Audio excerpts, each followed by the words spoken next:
मैं खुदा की शुक्रगुजारी करता हूँ। हमारा खुदा जो बड़ा खुदा है, जो हम सबसे प्यार करता है। और कलाम मुकद्दस में लिखा है कि हमारे खुदा ने दुनिया से ऐसी मोहब्बत रखी है कि अपने इकलौते बेटे को दिया। और आगे लिखा है जो कोई उस पर ईमान लाएगा, वहाँ क्रिश्चियन लफ्ज़ नहीं आया, वहाँ दुनिया के लिए लफ्ज़ आया है कि दुनिया में कोई भी नस्ल का है, कोई भी मज़हब का है, जो कोई उस पर ईमान लाएगा वो हलाक ना होगा बल्कि हम उसी लोगों ने गारंटी नहीं ली कि हम नहीं जान पाएंगे, बल्कि खुदा का बेटा पूरी दुनिया के लिए कुर्बान हुआ है। हालेलुया। इसका मतलब यह है कि हम सब ईमान रखते हैं खुदावंद यीशु मसीह के कुफारे पर। उसने हमारे लिए क्या दिया है? कुफारा दिया है, हमारे लिए उसने जान दी है। और जो कोई उसके कुफारे को तस्लीम करता है, कबूल करता है, वो निजात का हकदार है। उसका मतलब यह है कि हम जितने भी मसीह लोग हैं, यीशु मसीह की इबादत और बंदगी करने वाले हैं, हम सब का ईमान यीशु मसीह पर है कि वो खुदा का बेटा है और उसने हमारे लिए अपनी जान का फिदिया दिया है और हम उसको कबूल करते हैं। इसका मतलब ये है कि हम सब जितने भी यहाँ बैठे हैं सब निजात याफ्ता हैं। Hallelujah, hallelujah. हम सब क्या हैं? निजात याफ्ता हैं और हम सब निजात पा चुके हैं। जिनका ईमान यीशु मसीह पर है वो सब निजात शुदा है, सब निजात शुदा है। आप सब निजात शुदा है। लेकिन आज ये मेरा मजमून नहीं है, लेकिन आज का खुदा के मुकद्दस कलाम में से, पुराने अहदनामा में से सुलेमान का वाइस उसका 11वां बाब, उसकी 9वीं और 10वीं 2 आयतें हम खुदा के मुकद्दस कलाम में से पढ़ेंगे। मुकद्दस कलाम में लिखा है, ऐ जवान तो अपनी जवानी में खुश हो और उसके अयाम में अपना जी बहला और अपने दिल की राह में और अपनी आंखों की मंजूरी में चल। पापा कह रहे मोबाइल लेकिन याद रख भैया को कार्टून दिखा। इन सब बातों के लिए खुदा तुझको अदालत में लाएगा। खुदा तुझको अदालत में लाएगा। ऐ जवान तू अपनी जवानी में खुश हो। खुदा हमें कहता है कि तू खुश हो, जो तेरा जी चाहता है तू कर, जो तेरी आंखों को पसंद है तू कर, जो तेरे दिल की तमन्ना है तू पूरी कर। लेकिन आगे सवालिया जुमला है, लिखा है याद रख इस दुनिया में रहते हुए मैंने तुझे ये अजीम जिंदगी दी है, अजीम बदन दिया है, तुझे तंदुरुस्ती और सेहत दी है, कारोबार दिया है, फैमिली दी है, बच्चे दिए हैं, सब कुछ दिया है। सब कुछ तू दुनिया में कर, लेकिन इतना जरूर याद रख कि तुझे एक दिन अदालत में, उस अदालत में जहाँ ना तो कोई रिश्वत चलती है और ना कोई सिफारिश चलती है, वो अदालत मेरे और आपके मसीहा की अदालत है। और यहाँ लिखा है कि ऐ जवान तू अपनी जवानी में खुश हो, अपनी आंखों की मंजूरी में चल।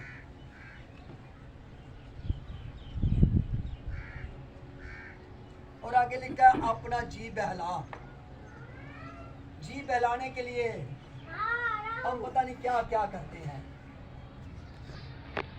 अपने दिल खुश करने के लिए ऐसा लगता है हम कभी कभी गलत भी कर जाते हैं। लेकिन मेरे अजीजों, गलत काम करने से पहले खुदा ये सवाल जरूर करेगा कि ऐ मेरी बेटी, ऐ मेरे बेटे, मैंने इस दुनिया में अपने इकलौते बेटे यीशु को बख्शा था, तूने उसकी है, तूने उसकी कितनी दावेदारी की है, तूने उसकी कितनी इज्जत की है। अगर हम बेटे को तस्लीम करते हैं तो फिर उसकी इज्जत कहाँ है? लिख रहा है कि जुबान से तो मेरी प्रस्तुश करते हो, जुबान से तो मेरी सताइश करते हो, नगमा सराही करते हो। हम चर्च में ऐसे लगते हैं जैसे यीशु मेरे ही अंदर आ गया है। जब प्रस्तुश होती है तो नचना टपना हम शुरू कर देते हैं, लेकिन जैसी चर्च के बाहर हमारा मसीह किरदार जो है, हमें जब कोई दुनिया देखती है तो ऐसा लगता है कि हम रूहानी तो नहीं, हम तो दुनियावियों से भी बदतर हैं। आए जवान तो अपनी जवानी में, अलानिया खुदा कह रहा है खुश हो भाई। सॉरी अगर किसी को बुरा लगे, मैं पहले माजरत चाहता हूँ। खुदा का कलाम मैं अपने से कोई बात बयान नहीं करूंगा। बाद में किसी ने पूछना हो तो मैं कलाम में से सच्चाई जरूर बयान करूंगा। वाइस कहता है कि ऐ जवान तू अपनी जवानी में, बहनों अपनी जवानी में और उसके अय्याम में अपना जी और अपने दिल की राहों में और अपनी आंखों की मंजूरी में। लेकिन आगे लिखा है याद रख, ऐ मेरी बेटी, ऐ मेरे बेटे, ऐ बुजुर्गों, उम्र में जो तू बुजुर्ग है लेकिन काम तेरे बुजुर्गों वाले नहीं है। ऐ बुजुर्गों, ऐ बच्चों, ऐ नौजवानों, याद रख कि तुझे एक दिन अदालत में आना होगा। पूछा जाएगा कि तू दुनिया में रहकर क्या करता था, क्या करती थी। हमारा सिर्फ एक इस दुनिया में मकसद है पैसा कमाना,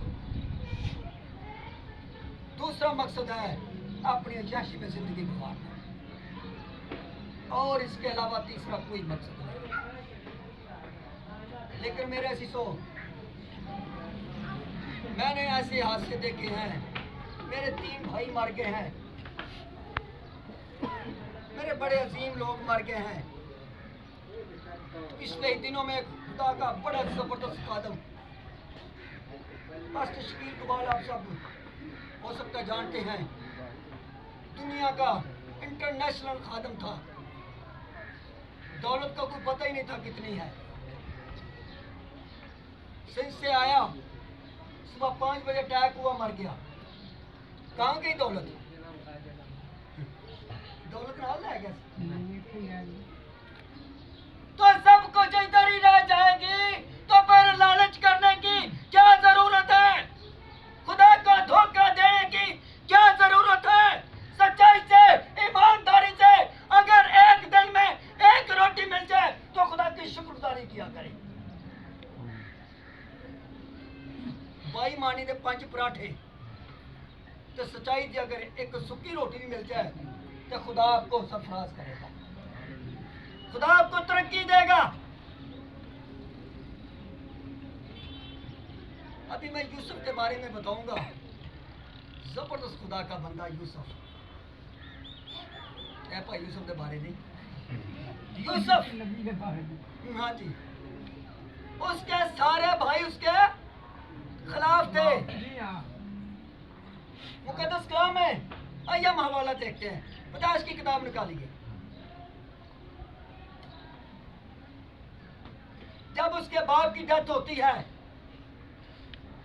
तो यह नजर आता है कि उसका छोटा बेटा यूसुफ जो है अपने बाप से कितना प्यार करता है। आइए हम देखते हैं खुदा के मुकद्दस कलाम में से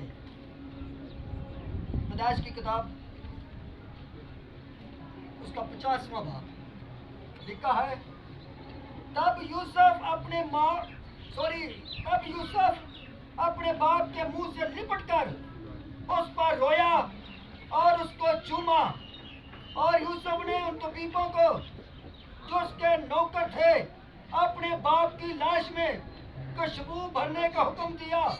सो तबीबों ने इस्राएल की लाश में खुशबू भरी और उसके 40 दिन पूरे हुए, क्योंकि खुशबू भरने में इतने ही दिन लगते हैं और मिस्री उसके लिए 70 दिन तक मातम करते हैं। अभी दूजे तीजे तो तंग आ जाने हैं। हेलो जी ये तीसरा भी हूँ करन डे ने एनु 10वां भी करन डे ने एनु 40 भी करन डे ये कोना बरसी भी करनी है करते हो नहीं जे जेड़े पैसे बचाते जी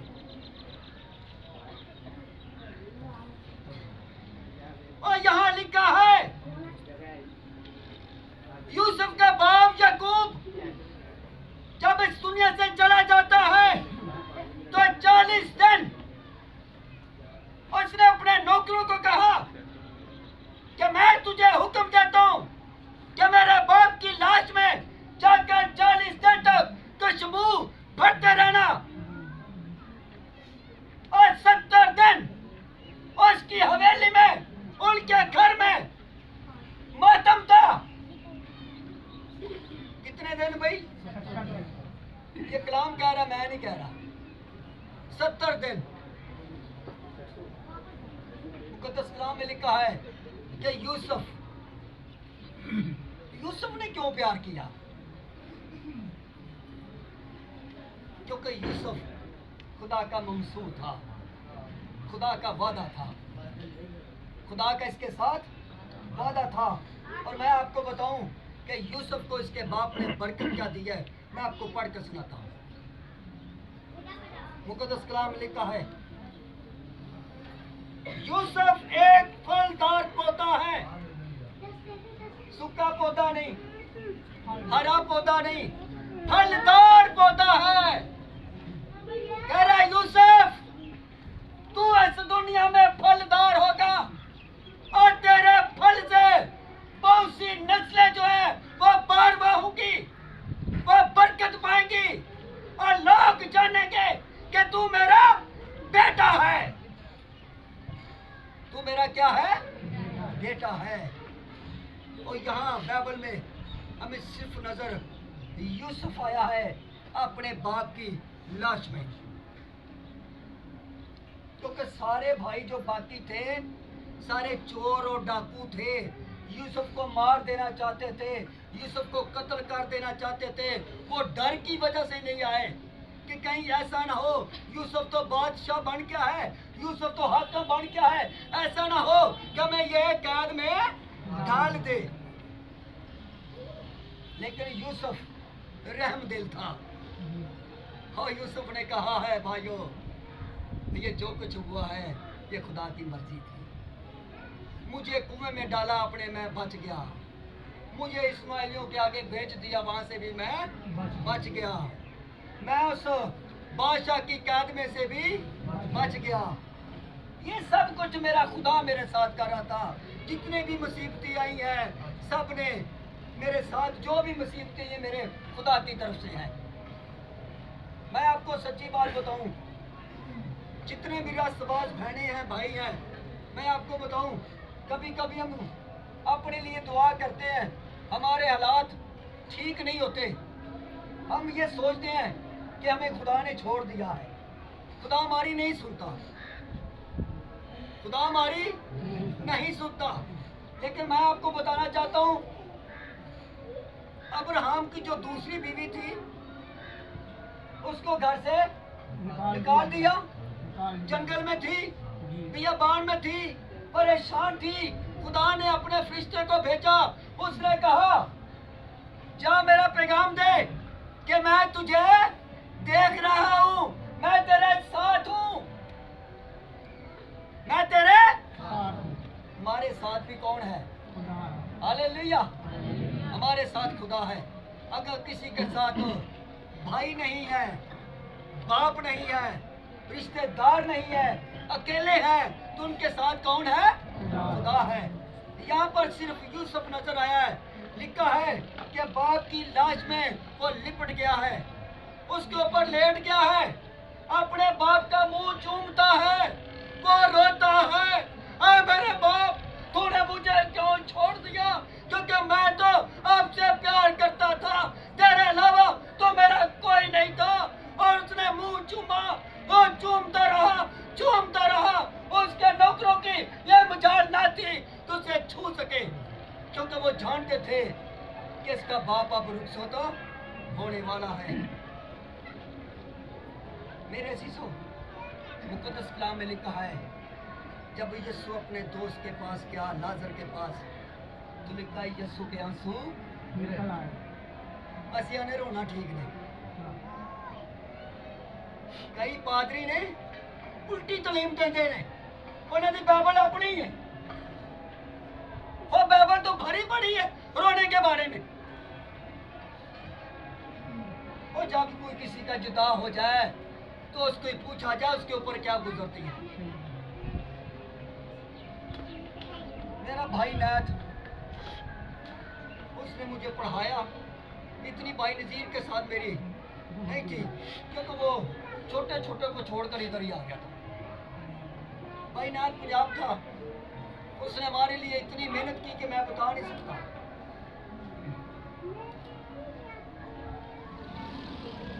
जब वो अस्पताल में था तो मुझे उसने ना ऐसे कपड़ा मेरा खींचा, मुझे कहने लगा इधर आ, मेरे बच्चों का ख्याल करना। मैंने कहा भाई,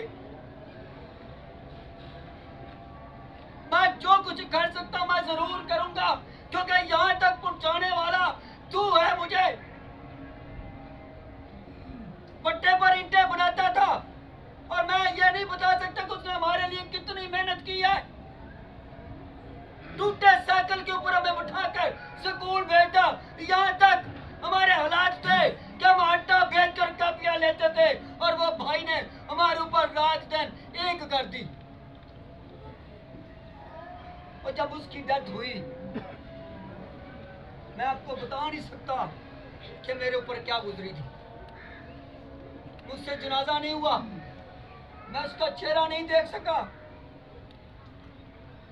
यूसुफ कहता है, मुझे छोड़ दो, अब मेरे बाप का आखिरी दीदार है, मुझे बाप को छूने दो। असिया ने जल्दी करो, फटाफट करो, छेती करो, लाश खराब हो रही है। और उस वक्त नाम जो है लाश बन जाता है, नाम ही चेंज हो जाता है। मरने के बाद सब कुछ चेंज हो जाता है। लिखा है, मौत में तेरी कौन तेरी शुक्रगुजारी करेगा? कोई नहीं करता। मेरे अजीजों, मुकद्दस कलाम में लिखा है, आए जवान जो अपनी जवानी में खुश हो। मैं आपको बताना चाहता हूँ कि भाई नाथ हमारे भाई, मैं कहता हूँ कि खुदा ऐसा भाई सबको दे। मैं शादीशुदा था, बच्चे थे, वो मुझे मार भी देता था, मेरे ऊपर चमाटे भी मारता था, लेकिन मेरी मुझाल नहीं कि मैं अपनी जबान उसके आगे यूज करूँ। सर नीचे है। मैंने कहा तू मेरा बाप है, भाई नहीं है, तो जो कुछ चाहे कर सकता है, तेरा हक है। तो आज कोई ऐसे बच्चे हैं, कोई ऐसे बच्चे क्या, वो तो माँ बाप की बर्दाश्त नहीं करते। आजकल की नस्ल माँ बाप की बर्दाश्त नहीं करते। मुकद्दस कलाम में लिखा है, अगर तू अपने माँ बाप की इज्जत करेगा तो तेरी उम्र दराज होगी, तू भला होगा, तेरी उम्र दराज होगी। मैं तुझे बरकत पर बरकत दूंगा, बरकत पर बरकत दूंगा। मैं अपने चर्च में बड़ा स्टिक हूँ, कोई गलत काम मैं नहीं करता और ना मैं करने देता हूँ। सीधी बात, इसलिए मेरी चर्च की कलीसिया कम है, और जितने हैं मैं खुदा की शुक्रगुजारी करता हूँ। अगर तू बस में लेकर जाता हूँ तो अगर मैं गलत किसी को देखता हूँ, मैं नीचे उतार देता हूँ, ये बाजी गवाह है, और भी बैठे हुए। मैं कहता हूँ मैंने खुदा को जान देनी है। मैं कुछ भी नहीं कमाया, सिर्फ खुदा की ईमानदारी कमाई है, रास्तबाजी कमाई है। और मैं यही कहता हूँ, खुदावंद मुझे कुछ नहीं चाहिए, मुझे सिर्फ अपनी वफादारी करना सिखा, कि मरने तक मैं सिर्फ तेरी वफादारी करता रहूं। कई लोग कहते हैं, यार वो पादरी साहब तेरे तो पिछू आके पादरी वध गए। मैं जी जेड़े वधे ने वो वध जाते हैं, असी ना वधे हैं ना वधने। जो कुछ खुदा ने मुझे दिया है मैं उसकी शुक्रगुजारी करता हूँ। मेरे अजीजों, खुदा का कलमा कलाम यही कहता है कि ऐ जवान, तू अपनी जवानी में खुश हो, अपनी आंखों की मंजूरी में, अपने दिल की राह दे। लेकिन आगे क्या लिखा है, याद रख, सिर्फ इन्ना को याद रखा करो कि एक दिन सानू अदालत अदालत कदी कदी इस दुनिया से भी हो जाती है। जो नहीं ना मुड़ते तो खुदा को इंज की बीमारी लाता है, अल्लाह भी लेटिया रहे। फिर कहने खुदा एक बार माफ कर दे, सन खुदा माफ कर दे, खुदा माफ कर दे, खुदा माफ कर दे। खुदा कहते अजे तेरा वक्त नहीं आया माफ कर। खुदा के कहर से बचा करे। खुदा की लाठी बेआवाज है, कभी भी बढ़ सकती है, लेकिन याद रखें कि अपनी जिंदगी को दुरुस्त कर ले, अपनी जिंदगियों को खुदा को वक्त दिया करें, खुदा के घर में जाकर उसकी इबादत और बंदगी किया करें, खुदा की प्रशंसा किया करें ईमानदारी से, रास्तबाजी से।